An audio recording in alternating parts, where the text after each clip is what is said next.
سورۃ الفاتحہ کی تفسیر۔ الحمدللہ والصلاۃ والسلام علی رسولہ وعلی آلہ واصحابہ اجمعین۔ رب اشرح لی صدری ویسر لی امری واحلل عقدۃ من لسانی یفقہوا قولی۔ اللہم انا نسألک ایمانا لا یرتد ونعیما لا ینفد ومرافقۃ محمد فی اعلی جنت الخلد۔ اللہ سبحانہ تعالیٰ سے ہم ایسا ایمان مانگتے ہیں جو کبھی پلٹے نہ، اور ایسی نعمتیں جو کبھی ختم نہ ہوں، اور آپ صلی اللہ علیہ وسلم کا ہم ساتھ مانگتے ہیں اعلیٰ جنات میں، آمین یا رب العالمین۔ تو جی تفسیر شروع کرتے ہیں۔ سورۃ الفاتحہ قرآن مجید کی سب سے پہلی سورہ ہے، اور یہ سورہ مکی ہے۔ اور مکی یا مدنی کی وضاحت میں بات یہ ہے کہ جو صورتیں ہجرت یعنی 13 نبوت سے پہلے نازل ہوئیں وہ مکی ہیں، چاہے ان کا نزول مکہ میں ہوا یا اس کے اراؤنڈ یعنی اس کے اطراف میں ہوا۔ اور مدنی وہ صورتیں ہیں جو ہجرت کے بعد نازل ہوئیں، اور یہ صورتیں خواہ مدینہ یا اس کے اطراف میں یعنی مدینہ میں وہ نازل ہوئیں یا اس دور میں، ان صورتوں کو مدنی صورتیں کہا جاتا ہے۔ تو جی یہ تھی کچھ وضاحت مکی اور مدنی صورتوں کے حوالے سے۔ آگے دیکھتے ہیں بسم اللہ کے بارے میں۔ بسم اللہ کے بارے میں اختلاف ہے، یعنی اسکالرز ڈیفرنٹ اوپینین رکھتے ہیں، ڈفرینسز رکھتے ہیں۔ بعض کہتے ہیں کہ یہ ہر صورت کی مستقل ایک آیت ہے، یعنی بسم اللہ ہر صورت کی ایک مستقل آیت ہے، یا ہر صورت کی آیت کا ایک حصہ ہے۔ اور بعض کہتے ہیں کہ یہ صرف سورہ فاتحہ کی ایک آیت ہے، اور یہ کسی بھی سورہ کی مستقل آیت نہیں ہے، یعنی یہ ڈفرینسز پائے جاتے ہیں بسم اللہ کے بارے میں۔ لیکن جو راجح بات ہے، یعنی جو بات زیادہ پریویل کرتی ہے، وہ یہ کہ سورہ توبہ کے علاوہ ہر سورہ کے آغاز سے پہلے یعنی اس کی بگننگ سے پہلے بسم اللہ الرحمن الرحیم پڑھنا ضروری ہے۔ اور اہم بات یہ کہ قرآن کریم کی تلاوت کے وقت اعوذ باللہ من الشیطان الرجیم اور بسم اللہ الرحمن الرحیم پڑھنا بہت ضروری ہے۔ تو جی سورۃ الفاتحہ کی اہمیت کے بارے میں دیکھتے ہیں۔ سورۃ الفاتحہ کے معنی آغاز اور ابتدا کے ہیں۔ فاتحہ مین کھولنے والی، فتح سے یہ ورڈ آتا نا، فاتحہ کھولنے والی، آغاز کرنے والی، اسی لیے اس کو فاتحۃ الکتاب کہا جاتا ہے۔ اور اس کے علاوہ بھی بہت سارے نام ہیں، جیسے ام القرآن یعنی قرآن کی ماں، اور السبع المثانی یعنی 7 بار بار دہرائے جانے والی آیات۔ اسی طرح القرآن العظیم، دیکھیں چھوٹی سی سورہ کا نام کیا ہے؟ القرآن العظیم، یعنی اس کا سارا نام ہی القرآن العظیم رکھ دیا گیا۔ اسی طرح اس کا ایک اور نام بھی ہے الشفاء الرقیہ، یعنی ایسی سورہ جس میں شفا ہے، اور یہ دم کے طور پر بھی پڑھی جاتی ہے، جیسے کہ حدیث سے ثابت ہے۔ ایک صحابی نے ایک بچھو کے ڈسے ہوئے کو اس سے دم کیا، یعنی اس سورہ سے اپنے اوپر انہوں نے دم کیا تو انہیں آرام آ گیا۔ تو آپ صلی اللہ علیہ وسلم نے فرمایا تجھے کس طرح معلوم ہوا کہ یہ دم ہے، یعنی اس میں شفا ہے، یہ رقیہ ہے؟ یعنی آپ صلی اللہ علیہ وسلم نے تصدیق کر دی کہ یہ سورہ شفا ہے، رقیہ ہے۔ اس کو صحیح بخاری روایت کر رہے ہیں۔ اسی طرح ایک اور حدیث میں آپ صلی اللہ علیہ وسلم نے فرمایا من صلی صلاۃ لم یقرأ فیہا بأم القرآن فہی خطاج ثلاثا غیر تمام، یعنی جس نے بغیر فاتحہ کے نماز پڑھی وہ نماز ناقص ہے، مکمل نہیں۔ اور آپ صلی اللہ علیہ وسلم نے 3 مرتبہ ان الفاظ کو دہرایا۔ اسے صحیح مسلم روایت کر رہے ہیں۔ اسی طرح ایک اور حدیث قدسی ہے کہ اللہ سبحانہ تعالیٰ نے فرمایا قسمت الصلاۃ بینی و بین عبدی، یعنی میں نے نماز کو اپنے اور اپنے بندے کے درمیان تقسیم کر دیا ہے، یعنی اس سے مراد سورہ فاتحہ ہے، جس کا آدھا حصہ اللہ تعالیٰ کی حمد و ثنا، اللہ کی تعریف، اس کی رحمت، اس کی ربوبیت، اس کی سوورنٹی، اس کا عدل اور اس کی بادشاہت، یعنی ہر طرح کی اس کی تعریف کے بارے میں بیان ہے۔ اور در حقیقت بات یہ ہے کہ دنیا میں جس چیز اور جس شکل میں کوئی بھی حسن، کوئی بھی خوبی، کوئی بھی کمال اور کوئی بھی پرفیکشن پائی جاتی ہے تو یہ سراسر اللہ سبحانہ تعالیٰ کا عطا کیا ہوا ہے۔ یعنی کسی انسان، کسی فرشتے یا کسی بھی مخلوق میں کوئی خوبی، کوئی کمال پایا جا رہا ہے تو یہ اس کا ذاتی کمال نہیں ہے، یہ اللہ سبحانہ تعالیٰ کا دیا ہوا ہے۔ تو تعریف پھر کس کی ہونی ہے؟ اسی ذات کی نا جو اس کو تخلیق کرنے والا ہے۔ جب کائنات میں ہم دیکھتے ہیں خوبصورتی بکھری پڑی ہے تو وہ خوبصورتی پکار پکار کے کہتی ہے کہ مجھے بنانے والا ہے خوبصورت ہے، اس کی تعریف وہ حق مستحق ہے ہر طرح کی تعریف کا۔ تو اسی لیے پہلی آیت کیا ہے؟ الحمدللہ، یعنی تمام کی تمام تعریف اور تمام کا تمام شکر صرف اسی ذات کے لیے ہونا چاہیے جو کہ پوری کائنات کو عطا کرنے والا ہے۔ اور آگے ورڈ آیا رب العالمین، یعنی جو رب ہے، مالک ہے، آقا ہے، پرورش کرنے والا ہے، نگہبانی کرنے والا ہے، وہ حاکم ہے، سوورنٹی اسی کے اختیار میں ہے، وہ ہر چیز کو مینیج کر رہا ہے، تمام کائنات کی ہر چیز اس کی نگاہ میں ہے۔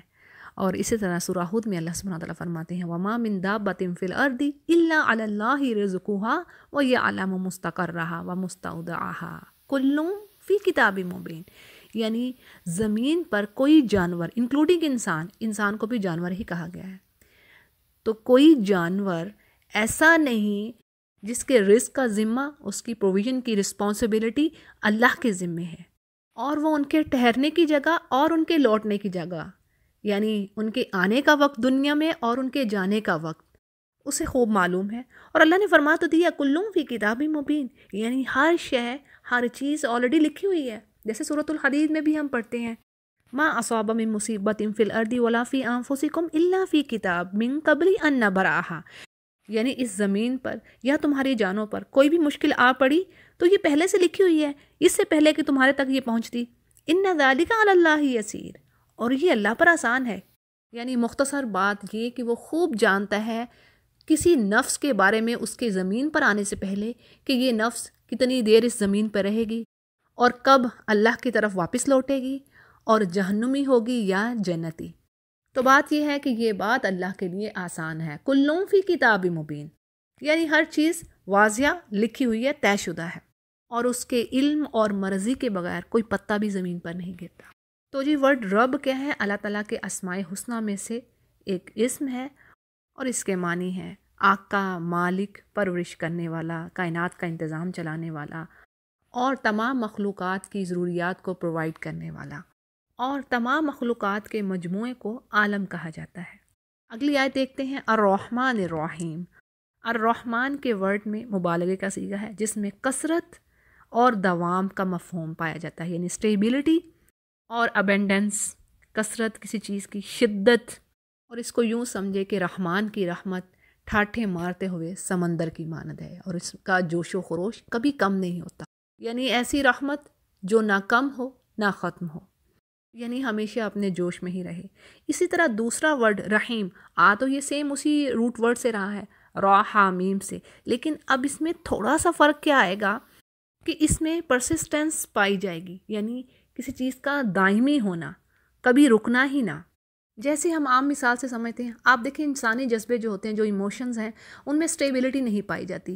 آج انسان کچھ سوچ رہا ہے، اس کے میں بھی کسی کے لیے وہ بڑا اچھا جذبہ رکھ رہا ہے، اچھی فیلنگز رکھ رہا ہے، یعنی اسے اس سے محبت ہے، لیکن کیا ہے، یہ جو جذبات ہیں، یہ جو ایموشنز ہیں، ہم ان میں دوام نہیں پاتے، یہ ایک طرح نہیں رہ سکتے کچھ عرصہ گزرنے کے بعد بھی، یعنی ایسا نہیں ہو سکتا کہ ایک ہی حالت میں وہ چیز ہمیشہ رہے، کوئی بھی چیز۔ تو اسی لیے ہم دعا پڑھتے ہیں نا، یا مقلب القلوب ثبت قلوبنا علی دینک، یعنی اے دلوں کو پلٹنے والے، ہمارے دل کو دین پر قائم رکھ۔ دل کیا ہے انسان کے؟ الٹتے پلٹتے رہتے ہیں۔ تو بات یہ ہے کہ انسانی جو ایموشنز ہیں وہ ان میں دوام نہیں، اسٹیبلٹی نہیں ہے، وہ ایک جیسے ہمیشہ ایک جیسے نہیں رہ سکتے۔ جیسے آج آپ کو اپنی کوئی سہیلی بہت ہی پسند ہے، لیکن آپ کو نہیں معلوم کہ کچھ وقت گزرنے کے بعد آپ کے اور اس کے تعلقات میں کیسا بگاڑ آ جائے، آپ کے کیا ریلیشن ہو، آپ اس کو ناپسند کرنے لگے، یعنی کیا ہوا، جو جذبے پہلے تھے وہ گم ہو گئے، وہ ختم ہو گئے۔ اسی بات کو ہم اس طرح بھی سمجھتے ہیں کہ بعض اوقات ایسا ہے کہ کوئی انسان کسی یتیم بچے کو دیکھتا ہے، اس کے ماں باپ کسی حادثے میں اس سے دور ہو کے اپنے خالق حقیقی کو جا ملے، اب کیا ہے، اس وقت انسان دیکھتا ہے تو اس کے دل میں خوب رحم کا جذبہ پیدا ہوتا ہے، اور ایسے ایموشنز اور خیالات، ایسی فیلنگز اس میں آتی ہیں کہ وہ چاہتا ہے کہ اس یتیم بچے کو وہ پال لے، اور وہ اپنے ساتھ گھر لے آتا ہے۔ اب ہوتا کیا ہے، کچھ عرصہ گزرنے کے بعد، کچھ وقت کے بعد، حالات کی گرمی سردی دیکھنے کے بعد، وہی شخص جس کے دل میں رحم کا جذبہ ابھر ابھر کے آ رہا ہوتا ہے اس بچے کے لیے، وہ یہ سوچ رہا ہوتا ہے کہ اس نے کیا مصیبت اپنے گلے ڈال لی، یعنی وہ کیوں اس کو لے آیا۔ اب وہ جو رحم کا جذبہ وہ کہاں گیا؟ تو بات یہ ہے کہ انسانی ایموشنز میں، فیلنگز میں آپ ٹھہراؤ نہیں پاتے، اسٹیبلٹی نہیں پاتے، ایون کسی بھی مخلوق میں، یعنی یہ فارمولا ہر جگہ پہ اپلائی ہوگا سوائے اس ہستی کے۔ اب دیکھیں نا، یہ اس کی رحمت ہی تو ہے کہ وہ کافر اور مومن بغیر فرق کیے سبھی کو رزق دے رہا ہے اس دنیا میں، لیکن کیا ہے کہ آخرت میں اس کی رحمت صرف اور صرف مومنین کے لیے ہوگی، یہ اللہ سبحانہ تعالیٰ نے فرما دیا ہے۔ اگلی آیت ہے مالک یوم الدین، یعنی یوم جزا و سزا کا، یوم قیامت کا مالک کون ہے؟ وہی رب العزت، اور صرف اسی کے پاس اختیارات ہوں گے کسی کو جزا سزا دینے کے۔ دنیا میں بھی اگرچہ دیکھیں مکافات عمل جاری ہے، یعنی جو اچھے کام کرنے والا اللہ تعالیٰ اس کی دنیا بھی اچھی بناتا ہے، اور جو برے اعمال رکھنے والا ہے اللہ تعالیٰ دنیا میں بھی اس کو اس چیز کا مزہ چکھاتا ہے، یعنی آخرت میں تو اللہ نے کہہ دیا ہے کہ یہ اس سے عذاب سے بڑھ کر ہوگا جو دنیا میں ہے۔ لیکن اہم بات ہمارے لیے کیا کہ اس روز ہر چیز کا اختیار سبحان اللہ اس ہستی کے پاس ہے جو بڑی رحیم ہے، ودود ہے، غفور ہے۔ یہ اس کی رحمت ہی تو ہے کہ وہ گناہوں پر فوری پکڑ ہی نہیں کر رہا۔ قرآن کریم میں اللہ نے فرما دی کئی جگہ پر کہ میری رحمت ہی کی وجہ سے تو تم اس دنیا پر چل پھر رہے ہو، یعنی اگر میں تمہارے گناہوں کی وجہ سے تمہیں پکڑنے لگا ہوں تو ایک بھی زمین پر نہ بچے۔ اور سب سے بڑی بات یہ، بڑی سمپل سی بات کہ الحمدللہ اس روز سارا اختیار اس کے پاس ہے، یعنی وہ ہماری خطاؤں کو ہو سکتا ہے تو وہ بخش دے۔ لیکن آپ سوچئے اس کے برعکس اگر فیصلہ کرنے کے اختیارات اللہ انسانوں کو دے دیتا تو پھر کیا ہوتا؟ پھر تو کوئی جنت میں جانا ہی نہیں تھا، پھر تو ہر کسی نے دوسرے کی ٹانگ ہی کھینچ رہے ہونا تھا۔ تو الحمدللہ یہ اس کا فضل ہے، اس کا کرم ہے کہ اس دن تمام اختیارات اسی کے پاس ہوں گے، وہ مالک ہوگا، وہ بادشاہ ہوگا، اور وہی اپنی رحمت سے انسانوں کو جنت میں داخل کرے گا۔ اور یہ بات حدیث سے پتہ چلتی ہے کہ جنت کے دروازے، یعنی جن کی چوڑائی زمین و آسمان کی چوڑائی کے برابر ہے، تو وہاں پر بھیڑ لگ جائے گی، یعنی جنت کے دروازے پر بھی لوگوں کا ہجوم ہوگا۔ تو بات یہ ہے کہ رحمان کا ورڈ عربی زبان میں بڑے مبالغے کا صیغہ ہے، اور اللہ کی رحمت اور مہربانی اپنی مخلوق پر اتنی زیادہ ہے اور اس قدر وسیع ہے اور ایسی بے حساب ہے کہ اس کی فراوانی کا حق ادا کرنے کے لیے رحیم کا لفظ بھی استعمال کیا گیا ہے، یعنی رحمان کے بعد رحیم بھی۔ اور دیکھیے اللہ سبحانہ تعالیٰ اپنی تعریف کے بعد اپنا تعارف کیسے کروا رہا ہے کہ جو بہت زیادہ رحیم ہے، رحمان ہے، تمہیں محبت کرنے والا ہے، 70 ماؤں سے بڑھ کر تمہیں محبت دینے والا ہے، وہ تمہاری خطاؤں کو معاف کرنے والا ہے، تمہارے عیبوں کو وہ چھپاتا ہے کوئی اس جیسا جو تمہیں چاہے؟ نہیں، اس جیسی محبت کوئی نہیں دے سکتا۔ بس بات یہ ہے کہ وہ دل کہاں سے آئیں اس محبت کو سمجھنے کے لیے، اس کی قدر کرنے کے لیے۔ ما قدر اللہ حق کا قدری، انسانوں نے قدر نہ کی اللہ کی جیسے کرنے کا حق تھا۔ کیا انسان اپنے جسم کی طرف نہیں دیکھتا؟ ایک ذرا سی تکلیف ہمیں آتی ہے یا کوئی بیماری آ جائے تو پتہ چلتا ہے اچھا وہ اعضاء، وہ باڈی پارٹ کیسے کام کر رہا تھا، وہ ہمیں کن پرابلم سے بچا رہا تھا اور ہمیں کیا بینیفٹ دے رہا تھا۔ تو یہ اس وقت ہمیں پتہ چلتا ہے جب وہ چیز خراب ہوتی ہے، یعنی اللہ کی نعمتوں کا احساس۔ ان تعدوا نعمت اللہ لا تحصوها ان اللہ لغفور الرحیم، سورہ نحل میں اللہ فرما رہے ہیں، اور جگہ جگہ یہ قرآن کریم میں آتا ہے کہ تم اگر اللہ کی نعمتوں کا شمار کرنا چاہو تو نہیں کر سکو گے، تم گن نہیں سکتے اللہ کی رحمتیں اور کرم۔ ابھی دنیا میں تو کافروں پر بھی ہے، دیکھیں، بلکہ کافروں کو تو شاید زیادہ ہی دے رکھا ہے۔ آج تو یہی وقت چل رہا ہے نا، پریویل کر رہے ہیں نا، دنیاوی طور پر وہ چھائے ہوئے ہیں، پر دینے والی ذات وہی ہے، اور وہ جسٹ ہے، انصاف پسند ہے، وہ انصاف کرنے والا ہے۔ ایسا نہیں ہو سکتا کہ اگر وہ چیٹنگ نہیں کر رہے کسی چیز میں، وہ اپنے ڈیلنگز میں فیئر ہے، اپنے بزنس میں فیئر ہے، تو اللہ ان کو دے نا، نہیں، ایسا تو ہو نہیں سکتا ہے نا انصاف کے ساتھ۔ اور ایسا نہیں ہو سکتا کہ کوئی مسلمان ہے، کہنے کو تو وہ کلمہ گو ہو، لیکن وہ اپنے معاملات میں لوگوں کو چیٹ کر رہا ہے، ڈوج دے رہا ہے، فیئر نہیں ہے، تو کیسے اللہ اس کو پراسپیرٹی دے، کیسے اس کو آگے بڑھائے؟ تو اللہ انصاف پسند ہے۔ تو جی بات یہ ہے کہ وہی مالک ہے اس دن کا، الحمدللہ۔ اور یہاں تک کہ آیات میں ہم نے اللہ کی تعریف سمجھی، اس کی سوورنٹی کے بارے میں جانا، اس کی بادشاہت کے بارے میں جانا، اس کا تمام کائنات کا رب ہونا جانا، اور اب آگے سے دوسرا حصہ شروع ہو رہا ہے، یعنی اب انسان اپنی مکمل عاجزی کا اظہار کر رہا ہے اس رب کے آگے۔ یعنی کیا کہہ رہا ہے؟ ایاک نعبد و ایاک نستعین، یعنی اے میرے رب میں تیری ہی عبادت کرتا ہوں اور تجھ ہی سے مدد مانگتا ہوں۔ پہلی چیز جس کو ہم دیکھتے ہیں وہ ہے عبادت۔ تو ذرا عبادت کو جانیے کہ عبادت کیا ہے۔ یعنی یہ آپ کے ذہن میں تصور نہیں ہونا چاہیے کہ اللہ کوئی ایسی ہستی ہے کہ جس سے صرف خوف ہی رکھا جائے، کیونکہ اکثر ہم ٹرانسلیشن میں دیکھتے ہیں تقویٰ کے معنوں میں لکھا ہوتا ہے اللہ کا خوف۔ تو حقیقتاً بات یہ ہے کہ اللہ کا خوف اس کی محبت کے ساتھ ہونا چاہیے۔ بات سمجھے؟ یعنی عبادت کیا چیز ہے؟ عبادت میں اطاعت، فرما برداری، بندگی، اس کی غلامی، لیکن ساتھ اس کی محبت، شدید محبت ہو اس کے ساتھ۔ یعنی جیسے ہم اپنے پیرنٹس سے محبت رکھتے ہیں، لیکن ہمیں ایک چیز کا خوف ہوتا ہے۔ خوف کس چیز کا؟ یعنی ہم ان کے ناراض ہو جانے سے ڈرتے ہیں۔ یعنی ڈر ایسا ہے جس میں اتنی محبت ہوتی ہے کہ ہم نہیں چاہتے کہ وہ ناراض ہوں۔ صحیح؟ تو ایسی محبت، یعنی اس سے کئی گنا بڑھ کر محبت اللہ سے ہونی چاہیے۔ جیسے مثال کے طور پر سورۃ البقرہ میں اللہ فرماتے ہیں فَإِذَا قَضَيْتُم مَنَاسِكَكُمْ فَاذْكُرُوا اللَّهَ كَذِكْرِكُمْ آبَاءَكُمْ أَوْ أَشَدَّ ذِكْرًا۔ یعنی یہاں پر حج کی بات آئی ہے، اگرچہ بات حج کے مناسک ادا کرنے اس سے ریلیٹڈ ذکر ہے کہ بھئی جب تم اپنے مناسک ادا کر لو تم اللہ کو یاد کرو، اور جیسے کہ تم اپنے آبا کو یاد کرتے تھے، بلکہ اس سے بڑھ کر تو اللہ نے خود ہی قرآن میں ہمیں سمجھا دیا کہ تم نے کس قدر محبت مجھ سے رکھنی ہے۔ اور حدیث کے الفاظ بہت ہی خوبصورت ہیں کہ آپ صلی اللہ علیہ وسلم نے فرمایا جس کو اللہ اور اس کا رسول دنیا کی ہر چیز سے بڑھ کر عزیز ہو گیا تو سمجھو اس نے ایمان کا مزہ چکھ لیا۔ تو جی یہ تھے اصل معنی عبادت کے، یعنی اللہ کی اطاعت، اس کی فرما برداری، اس کی شدید محبت کے ساتھ۔ اور آگے بات ہے وَإِيَّاكَ نَسْتَعِينُ، اور ہم تجھی ہی سے مدد مانگتے ہیں۔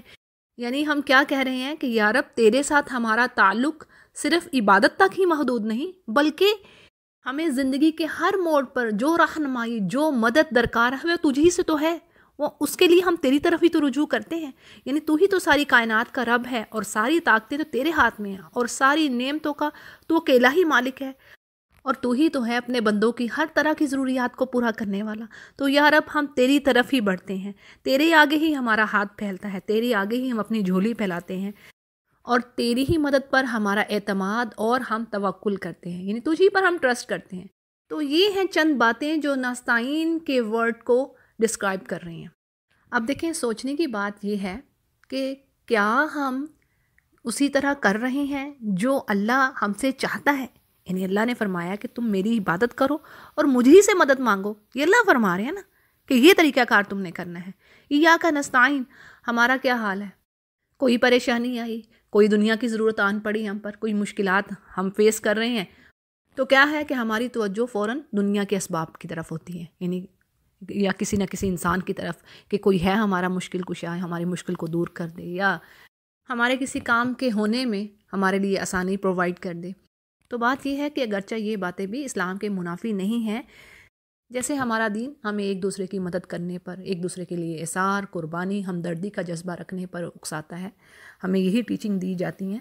یعنی یہ اللہ کا بنایا ہوا نظام ہے جس میں انسان دوسرے انسانوں سے کچھ نہ کچھ مدد حاصل کرتا ہے۔ جیسے کوئی بیمار ہوا تو اس نے ڈاکٹر سے مدد حاصل کرنی ہے، اور اللہ چاہتا ہے کہ انسان اپنی بیماری کے لیے علاج اور دوا کرے۔ تو بات یہ ہے کہ یہ سارا ایک نظام ہے اللہ سبحانہ تعالیٰ کا بنایا ہوا، جس میں سارے کام ظاہری اسباب کے مطابق ہی ہوتے ہیں، یہاں تک کہ یعنی دیکھیں جو ہمیں مینز نظر آ رہے ہیں دنیا میں ان کو یوز کرنے میں کوئی حرج نہیں ہے، جیسا کہ انبیاء نے بھی انسانوں کی مدد حاصل کی۔ جیسے عیسیٰ علیہ السلام نے اپنے حواریوں سے کہا من انصاری الی اللہ، یعنی میرا مددگار کون ہوگا دین کے معاملے میں، یعنی دین کے معاملے میں میرا کون مددگار ہوگا۔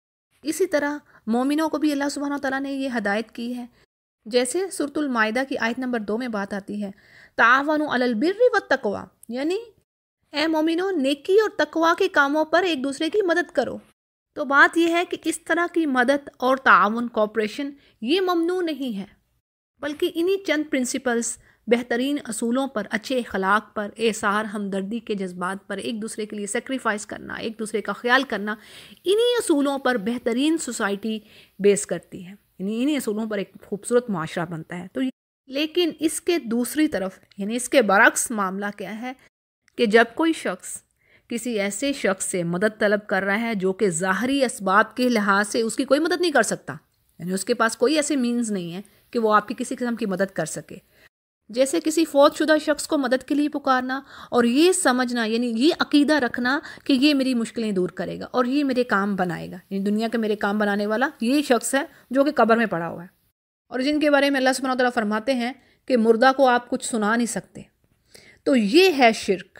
اور دیکھیں اگرچہ شرک کی جو ڈیٹیل ہے وہ بہت لمبی ہے، لیکن یہاں پر ایک چیز سمجھ لیجئے کہ کسی کو اللہ کے برابر لا کھڑا کرنا، یعنی جو اللہ کی صفات ہیں، یعنی اللہ فرما رہا ہے کہ تم مجھ سے مدد حاصل کرو، مجھ ہی سے مدد مانگو.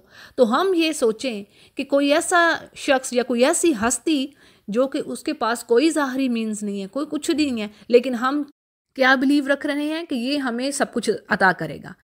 اور اسی طرح اللہ کی محبت میں، یعنی کہ جیسے محبت اللہ سے ہونی چاہیے، جو اس کا رب ہے، جو اس کا بنانے والا ہے، جس نے اس کو سب کچھ دیا ہے، یہ جسم، یہ آنکھیں، یہ کان، یہ دل. قرآن کریم میں جگہ جگہ اللہ نے فرمایا کہ میں نے ان کے لیے کان بنائے، آنکھیں بنائی، دل بنائے. تو کیا یہ ان چیزوں سے فائدہ نہیں اٹھاتے؟ کیا یہ ان چیزوں کو استعمال میں نہیں لاتے؟ تو اہم بات یہ جان لیجئے کہ اللہ سبحانہ تعالیٰ شرک ہرگز پسند نہیں کرتا. یعنی اللہ نہیں چاہتا کہ اس کی محبت میں یا اس کے پاس جو طاقتیں ہیں اس کے برابر کسی اور کو ہم لا کھڑا کریں اس کے سامنے. یعنی جو ضروریات اللہ نے پوری کرنی ہے وہ اللہ سے مانگنے کی بجائے کسی اور سے کریں. اور یہ اس قدر ناپسند ہے، اس قدر ناپسند ہے بات اللہ کو. اللہ نے قرآن میں فرما دی ہے کہ دیکھو شرک نہ کر کے آنا، تم جو بھی کر کے آؤ گے گناہ، ہو سکتا ہے اللہ بخش دے. امیجن کریں یہ بات، ذرا امیجن کریں. اللہ نے فرما دی ان الشرک لظلم عظیم، سورہ لقمان کی آیت ہے کہ بے شک شرک جو ہے بہت بڑا ظلم ہے، بہت بڑا ظلم ہے. اب مجھے بتائیے گناہ کتنے ہوتے ہیں؟ کتنی طرح کے گناہ لوگ کرتے ہیں. کوئی ڈاکہ ڈال رہا ہے، کوئی زنا کر رہا ہے، کوئی کسی پر ظلم کر رہا ہے، کوئی غیبت کر رہا ہے، کوئی جھوٹ بول رہا ہے، کوئی مظلوموں کو قتل کر رہا ہے، کوئی عدل و انصاف سے کام نہیں لے رہا. یعنی یہ گناہوں کی چند صورتیں ہیں جو کہ دنیا میں ہو رہی ہیں. لیکن ان گناہوں سے بڑھ کر آپ امیجن کر لیجئے کہ یہ سارے جو گناہ میں نے گنوائے اور مزید اور بھی ہوں گے، ان سے بڑھ کر اللہ نے کہہ دیا ہے شرک، یعنی اللہ کے ساتھ شریک ٹھہرا دینا کسی کو. سارے کے سارے اعمال ضائع کر کے رکھ دے گا. کیا فائدہ؟ یعنی کتنی نمازیں پڑھی جا رہی ہیں، روزے رکھے جا رہے ہیں، وضو کیے جا رہے ہیں، کیا کچھ ہو رہا ہے، لیکن اگر اللہ کے ساتھ شرک کر دیا، اللہ کی محبت کے ساتھ کسی دوسرے کو بھی ایسی محبت، بلکہ اس سے بڑھ کر اللہ سے بڑھ کر محبت اسے دے دی اور اسی ہی مشکل کشا سمجھا، تو کیا ہوا؟ سارے کے سارے اعمال ضائع، ختم. اور اللہ نے قرآن میں کہہ دیا ہے دیکھو تم جو بھی گناہ کر کے آؤ گے، ہو سکتا ہے میں بخش دوں، ہو سکتا ہے میں معاف کر دوں، یغفر دون ذالک، لیکن شرک نہ کر کے آنا، میرے ساتھ شرک نہ کر کے آنا، یہ میں معاف نہیں کروں گا. اب دیکھیں اس طرح ایک اور مثال سے ہم سمجھتے ہیں. آج ہم کافروں کو دیکھتے ہیں، کچھ نان بلیورز ایسے ہیں، بڑے اچھے اخلاق کے ہیں، بڑی چیریٹی کرنے والے ہیں، رفاہی کاموں میں، سوسائٹی کے کاموں میں کافی خرچ کرنے والے ہیں، وہ بھلائی کے کاموں میں وہ لگے ہوئے ہیں. تو کیا ان کے اعمال اللہ کے ہاں مقبول ہیں، قبول کیے جائیں گے؟ اللہ ایکسیپٹ کرے گا ان کو؟ ہرگز نہیں، ہرگز نہیں. آج تو ہم دیکھ رہے نا، واہ مطلب یہ ایسے ہے، یہ دیکھو یہ ہے تو کافر، لیکن دیکھو اس کا اخلاق کیسے اچھا ہے، دیکھو یہ کتنا جنرس ہے، یہ کتنا خرچ کر رہے ہیں. اور اس کے برعکس آپ ایک دوسری مثال دیکھیں کسی مسلمان کی، کہ ہو سکتا ہے وہ اتنا خرچ کرنے والا نہ ہو، بزدل ہو، کمزرف ہو، یا اس میں کچھ اور خامیاں بھی ہو، لیکن ہم نہیں جانتے، یعنی ہے وہ کلمہ گو، ہم نہیں جانتے کہ کب وہ تائب ہو جائے، توبہ کر لے اپنے گناہوں سے، اگر اس میں کچھ فالٹس ہیں وہ ان چیزوں سے ہٹ جائے، باز آ جائے. وی ڈونٹ نو کہ فیوچر میں کیا ہو. لیکن اگر کوئی کافر چاہے وہ کتنا ہی بڑا جنرس ہو، کتنا ہی بڑا زبردست اچھے اخلاق والا ہے، لیکن اگر وہ کفر کی حالت میں ہی مرا تو اس پر اللہ لعنت کر رہے ہیں.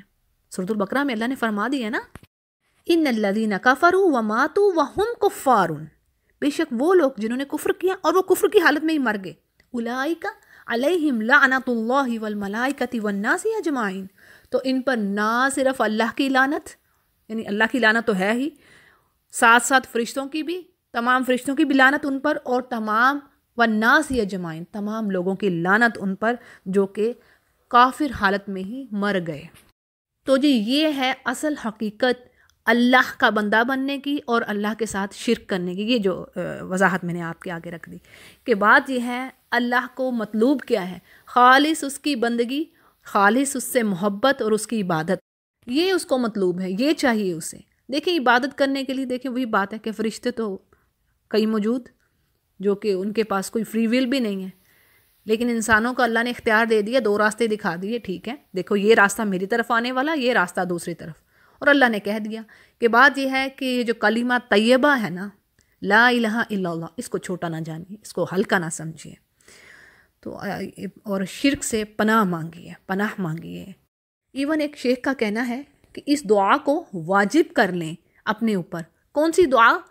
اللہم انا نعوذ بک من ان نشرک بک شیئا نعلمہ ونستغفرک لما لا نعلم۔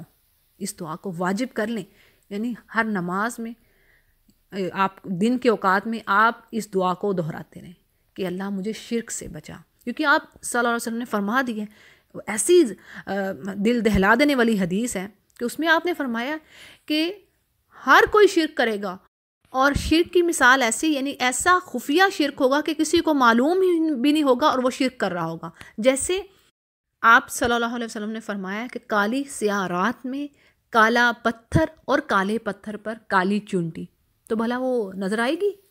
یعنی پتہ بھی نہیں چلے گا کہ انسان شرک کر رہا ہوگا۔ تو بات یہ ہے کہ اس دعا کو ہمیں پکڑ لینا چاہیے کہ ہم اللہ سے پناہ مانگتے رہیں شرک سے، اور جانے یا انجانے میں۔ اور بات تو یہ ہے کہ آپ کو کسی قسم کی مشکل آن پڑی، کوئی پرابلم ہے، کوئی ڈیفیکلٹیز، کوئی ٹربلز ہیں جو فیس کر رہا ہے انسان، تو سب سے پہلے جو اصل کام کرنے کا ہے، اللہ نے فرما دیا قرآن کریم میں جگہ جگہ، وَاسْتَعِينُوا بِالصَّبْرِ وَالصَّلَاةِ، کیا کس چیز سے مدد حاصل کرو؟ صبر سے اور نماز سے، یعنی پہلا کام نماز۔ کئی جگہ پر اپنے پیارے نبی کریم صلی اللہ علیہ وسلم کو اللہ کیا حکم دے رہے ہیں؟ سورۃ الحجر میں آتا ہے کہ اے نبی، ہم خوب جانتے ہیں کہ آپ کا سینہ تنگ ہوتا ہے ان کافروں کی باتوں پر، تو اب آپ نے اس پر کیا کرنا ہے؟ فَسَبِّحْ بِحَمْدِ رَبِّكَ وَكُن مِّنَ السَّاجِدِينَ، یعنی آپ تسبیح کیجئے، اللہ کی حمد کیجئے اور سجدہ کرنے والوں میں سے ہوئیے، یعنی نماز پڑھنے والوں میں سے۔ تو وہی بات آ گئی نا، وَاسْتَعِينُوا بِالصَّبْرِ وَالصَّلَاةِ، ٹھیک ہے؟ تو آپ صلی اللہ علیہ وسلم کے بارے میں بھی کہا جاتا ہے کہ جب بھی آپ کو کسی قسم کی کوئی مشکل آن پڑتی، کوئی ایسا سخت وقت آ جاتا، تو سب سے پہلے آپ صلی اللہ علیہ وسلم وضو کر کے 2 رکعت نماز ادا کرتے تھے اور اللہ سے مدد طلب کرتے۔ تو یہی کام ان کی امتیوں کو کرنے کا ہے، یعنی مومن کے لیے بھی یہی چیز ہے کہ سب سے پہلے مدد اللہ سے، اس کے بعد پھر وہ جو ظاہری آپ کے جو مینز ہیں، جو ورلڈلی افیئرز ہیں، مینز ہیں، ان کے لیے آپ دوسروں سے آس کر سکتے ہیں، لیکن سب سے پہلے اللہ سے مدد مانگیے۔ اور اسی سلسلے میں ایک اسکالر کا کہنا ہے کہ